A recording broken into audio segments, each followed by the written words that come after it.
ठीक है, आज हम बात करेंगे चैप्टर नंबर 7 फ्रैक्शन के बारे में। फ्रैक्शन क्या होता है और उसके बारे में जानेंगे कि कितने टाइप के फ्रैक्शन होते हैं और फ्रैक्शन की डेफिनेशन क्या होती है। ठीक है, तो हमारा चैप्टर नंबर 7 फ्रैक्शन। सबसे पहले हम फ्रैक्शन की बात करें तो फ्रैक्शन क्या होता है।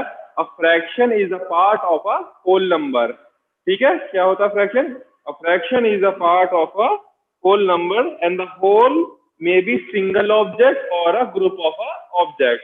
यानी ये जो होल पार्ट है वो एक सिंगल भी हो सकता है या कोई ग्रुप भी वो हो सकता है, तो उसको हम क्या कहेंगे, फ्रैक्शन कहेंगे। ठीक है, कैसे, एग्जाम्पल के लिए मेरे ये कंप्लीट पार्ट है, ये मेरा एक होल पार्ट है। इस होल पार्ट के मैंने डिफरेंट पार्ट कर दिए। ठीक है, तो जो वन पार्ट की वैल्यू क्या होगी, तो वन पार्ट की वैल्यू जैसे हमने एक होल पार्ट के 4 इक्वल पार्ट करे, ठीक, यानी 1 2 3 4, तो इसलिए हमारे एक पार्ट की वैल्यू कितनी होगी, 1/4। कैसे कि 4 पार्ट में से अगर मैं एक पार्ट निकालता हूं तो वो कितना होगा, 1/4। एग्जाम्पल के लिए जैसे आपने पिज्जा खाते हो आप, ठीक है, तो पिज्जा क्या होता है, एक कंप्लीट पार्ट होता है और उसके क्या होते हैं, पीसीज होते हैं। ठीक है, तो पीसीज जो होते हैं वो पीस क्या कहलाए जाते हैं, वो आपको पीस कहलाए जाएंगे, फ्रैक्शन कहलाए जाएंगे।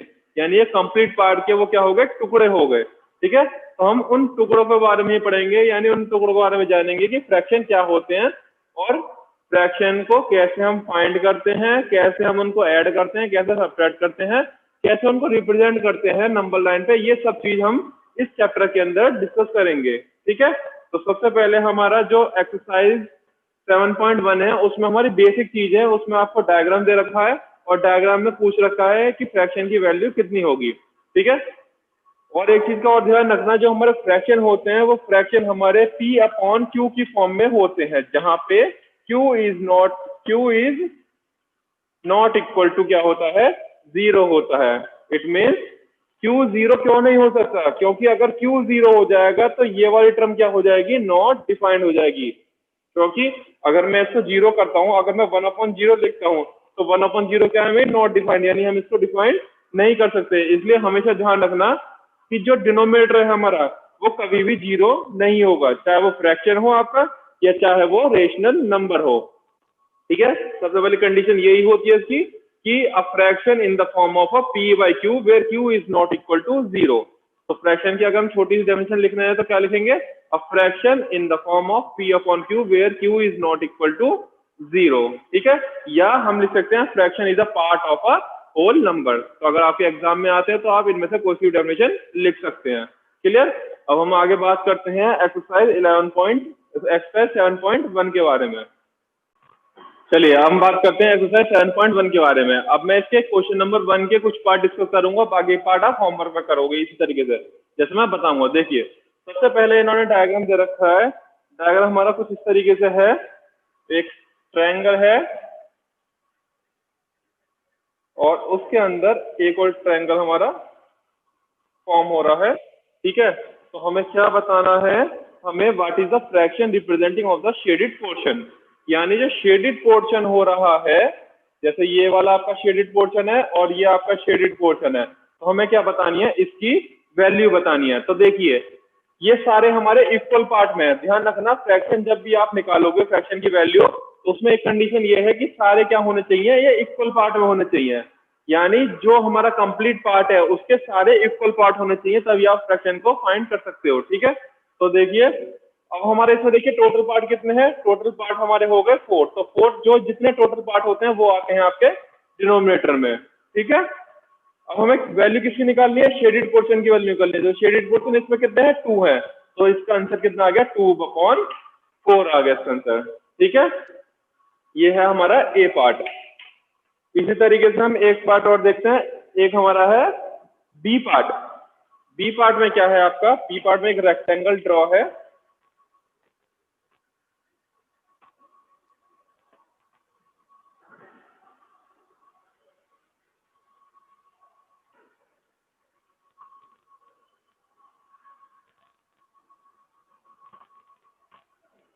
तो थोड़ा सा ऊपर कर लीजिए इस तरीके से, देन इस तरीके से। अब देखिए इसमें ये सारे पोर्शन हमारे क्या है, शेड है, ठीक है। और हमें शेडेड पोर्शन की क्या बताना है, वैल्यू बतानी है, यानी कितना पोर्शन हमारा शेड है वो हमें बताना है इन फॉर्म ऑफ फ्रैक्शन। तो हम कैसे करेंगे इसको, हम क्या करेंगे, अब देखिए सबसे पहले हम total number of parts count करेंगे, कितने हैं इसमें, देखिए 1 2 3 4 5 6 7 8 9, तो टोटल पार्ट कितने हो गए मेरे, 9 हो गए। तो 9 किस में आ गया, मेरा डिनोमिनेटर में आ गया। अब देखिए शेडेड पोर्शन कितने हैं, 1 2 3 4 5 6 7 8, तो इसका आंसर क्या आ गया, 8/9। तो मेरा फ्रैक्शन क्या हो गया, 8/9। अगर यही क्वेश्चन में इस तरीके से पूछता, find the fraction of non shaded portion, तो नॉन शेडेड पोर्शन कितना होता, 1/9। सेम इसी तरीके से इसमें भी अगर नॉन शेडेड पोर्शन पूछता तो इसका आंसर होता 2/4। क्लियर। तो यानी जो चीज आपसे पूछेगा वो चीज आपको न्यूमरेटर में रखनी है और नीचे क्या रखनी है, डिनोमिनेटर में टोटल वैल्यू रखनी है उसमें, यानी कितने पार्ट में वो डिवाइड हो रहा है। बहुत सिंपल है इसको निकालना। इसी तरीके से आप बाकी के पार्ट जो है बहुत आसान है, आप उसको करोगे, ठीक है। अब बात करते हैं हम सेकंड की, colour the part according to the given fraction.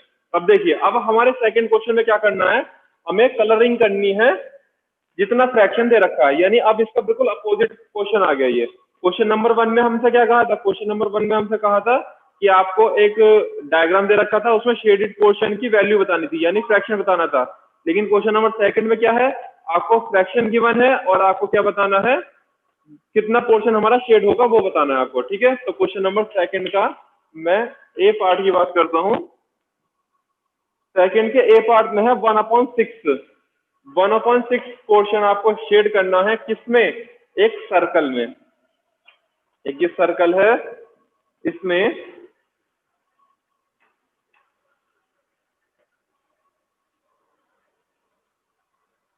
इसमें हमें क्या करना है, 1/6 पार्ट को क्या करना है, शेड करना है। तो देखिए ये कितने पार्ट में डिवाइड हो रहा है, 1 2 3 4 5 6, ठीक है। अब हमें इसमें से कितने पोर्शन शेड करने हैं, यानी 1 करने हैं हम इसमें। आप ऐसे तो निकाल देते, जब आप शेडेड पोर्शन से फ्रैक्शन निकालते तो क्या कर देते, आप शेडेड पोर्शन को काउंट कर देते और टोटल पोर्शन को काउंट कर देते। अब इसमें क्या करेंगे, हम उल्टा करेंगे, यानी हमें अब कितने पोर्शन शेड करने हैं, जितने आपके न्यूमरेटर में गिवन होंगे, ठीक है। क्लियर। तो कितना है इसमें, 1। तो आप किसी भी एक पोर्शन को क्या कर दो, शेड कर दो, जैसे मैंने इसको शेड कर दिया, ठीक है। ये मेरा क्या हो गया, शेड हो गया। तो इस पार्ट की वैल्यू कितनी होगी, 1/6। अगर ये कहता कि 2/6 होता तो हमारे कितने शेड हो जाते, 2 पार्ट हमारे क्या हो जाते, शेड हो जाते, ठीक है। एक और क्वेश्चन देख लीजिए, इसमें थर्ड पार्ट क्या रखा है, ये एक रेक्टेंगल दे रखा है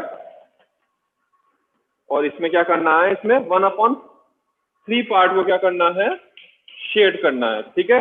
तो 1/3 का मतलब क्या हो गया कि इसके 3 में से एक पार्ट को क्या करना है, हमें शेड करना है।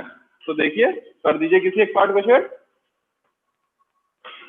आपकी मर्जी, आप किसी पार्ट को शेड कर सकते हो, ठीक है, अपने अकॉर्डिंग। जरूर नहीं है कि आप इसको ही करो, आप इसको भी कर सकते हो, इसको भी कर सकते हो, लेकिन करना हमेशा एक ही है। सॉरी, मतलब इसके अकॉर्डिंग ही आपको शेड करना है, ठीक है। अगर ऊपर 1 कह रखा है तो 1 पोर्शन शेड कर रहा है, अगर आपको 2 कहता है तो 2 पोर्शन को, अगर पूरा 3/3 कहता तो पूरा तो हमारा जो पार्ट था वो सारा का सारा क्या होता, शेड होता। क्लियर। चलिए अब आगे हम बात करते हैं क्वेश्चन नंबर 3 की। क्वेश्चन नंबर 3 देखिए बुक में, देखिए आप अपने, क्वेश्चन नंबर 3 है identify the error if any. अगर इसमें कोई एरर है तो आप हमें बताइए क्या एरर है हमें, ठीक है। तो जैसे पहला पार्ट दे रखा है इन्होंने, ये है, और नीचे वाले पार्ट को उन्होंने शेड कर रखा है पूरा, इसको हमें शेड कर रखा है पूरे पार्ट को, ठीक। अब इसमें क्या बताना है हमें, और इसकी वैल्यू दे रखी है 1/2। अब हमें इसमें एरर बताना है कि क्या हमें इसमें क्या एरर है। देखिए बेटा, मैंने अभी थोड़ी देर पहले भी आपको बताया था कि क्वेश्चन नंबर ये 3 है, 3 का ए पार्ट है, ठीक। अब मैंने थोड़ी देर पहले आपको बताया था कि जब भी किसी होल पार्ट को इक्वल पार्ट में डिवाइड किया जाए तो जो पार्ट निकल के आते हैं वही हमारे क्या होते हैं, फ्रैक्शंस होते हैं। यानी किसी होल पार्ट को डिवाइड कर दिया जाए डिफरेंट पार्ट में, डिफरेंट इक्वल पार्ट में, क्या आप ये देख रहे हो कि क्या ये इक्वल है? ये इक्वल नहीं है। देखिए ये वाला पोर्शन कम है, ये वाला पोर्शन क्या है, ज्यादा है। ठीक है, तो यही इसमें एरर है। तो आप इसमें क्या लिखेंगे, there are no equal gap in this figure, तो इट इज नॉट अ 1/2, यानी 1/2 नहीं हो सकता क्योंकि इसमें इक्वल गैप नहीं है, यानी ये इक्वल डिवाइड नहीं हो रहा। अगर ये बिल्कुल मिड में डिवाइड होता, जैसे यहाँ पे ये बिल्कुल मिड में डिवाइड होता, तो हम इसको कह सकते थे, लेकिन इसमें एक पोर्शन ज्यादा है और एक पोर्शन क्या है, इसमें कम है। सेम यही आपको रीजन हर पार्ट में देखना है। ऐसे ही आपका 1/4 और सेम ऐसे ही 3/4। देखिए 3/4 में इन्होंने क्या कर रखा है, ये सर्कल है आपका, और इस सर्कल में ये इस तरीके से पोर्शन है और एक इस तरीके से पोर्शन कर रखा है, और सारा पोर्शन ये हमारा शेड है। ये वाला पोर्शन छोड़ के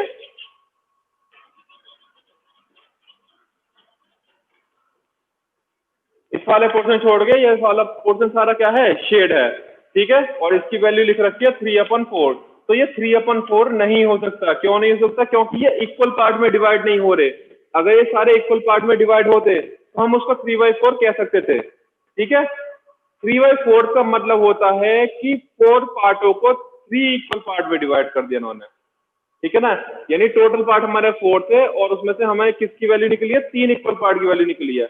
लेकिन ये 3 इक्वल पार्ट नहीं है, तो इसलिए इसमें भी आंसर क्या आ जाएगा, इसमें भी आंसर नो आ जाएगा। ठीक है, तो इसमें हमें एरर है, वो एरर बतानी है। क्लियर? तो आप इसमें लिख दोगे there are no equal gap in this part. ठीक है, so it is not a 3/4।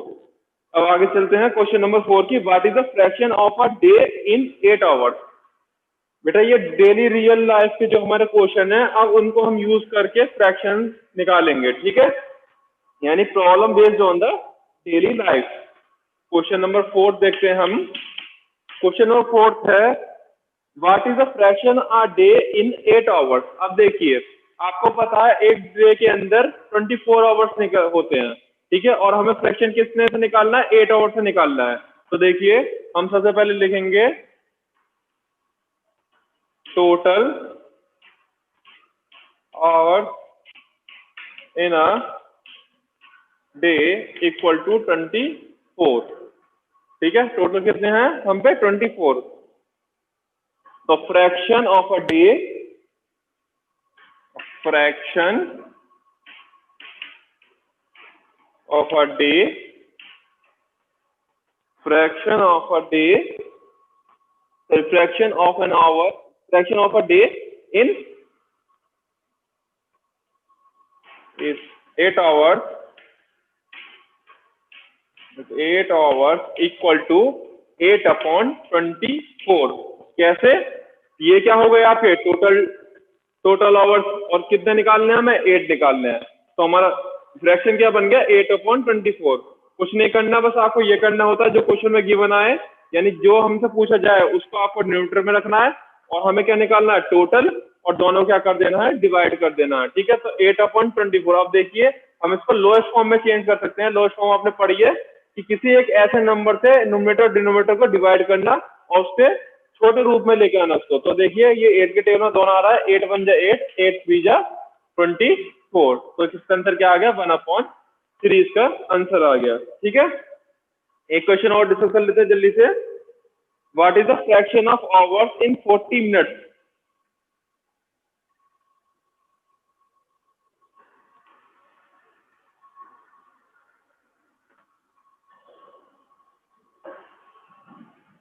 Forty minutes का फ्रैक्शन पूछ रहा है ये। ठीक है, यानी एक आवर का 40 मिनट से क्या पूछ रहा है, फ्रैक्शन पूछ रहा है। तो देखिए 1 आवर हम जानते हैं कि 1 आवर में कितने मिनट्स होते हैं, 60 मिनट्स होते हैं।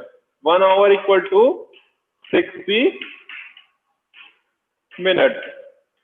ठीक है, तो फ्रैक्शन क्या पूछा है इन्होंने, fraction of an hour, fraction of an hour is 40 minutes, यानी fraction of an hour, fraction of an hour, hours, fraction of an hour is in 40 minutes equal to 40/60, ठीक है। यानी जो हमसे पूछा है वो और डिवाइडेड बाई टोटल मिनट्स। तो 0 से 0 कैंसिल, 4 से ये दोनों किससे कर सकते हैं, 2 से। ये कितनी बार जाएगा, 2 बार, और ये कितना जाएगा, 3 बार। तो हमारा फ्रैक्शन कितना आ गया, 2/3। क्लियर।